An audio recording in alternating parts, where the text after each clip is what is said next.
I wanted to talk to you today. While it may be necessary to pass through the wilderness, that you don't have to live there. And I'm going to be looking at the book of Numbers, coming from Numbers chapter 13, verses 30 to 32.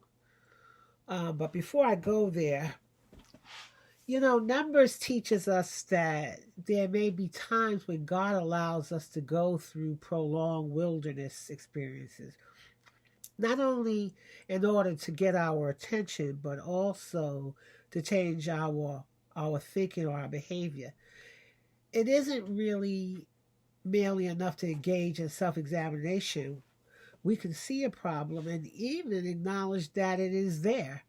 But unless we change our response to God, surrendering to Him in obedience, we will never benefit fully from the trials we face.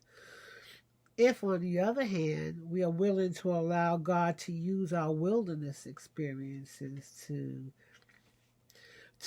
clean us, to change our lives, and if we're willing to change what needs to be changed, we'll emerge from the desert much closer and more Christ-like, um, more mature as his child, and with a greater potential to reflect the love of God to the world around us. Numbers demonstrates that wrong choices bring specific consequences. Some of them are very painful. When the first generation of Israelites that left Egypt rebelled against God and sinned against His law, its members were forced to spend years wandering in the wilderness. Though God intended for His obedient people to spend those years in the promised land, it took them 40 years. I think it was 11-day trip, but it took them 40 years.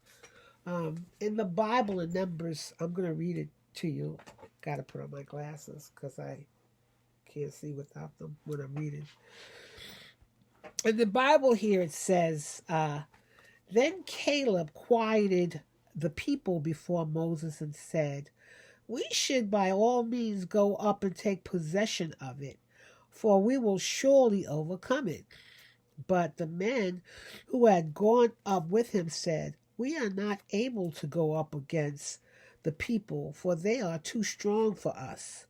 So they gave out to the sons of Israel a bad report of the land which they had spied out, saying, the land through which we have gone in spying it out is a land that devours its inhabitants, and all the people whom we saw in it are men of great size.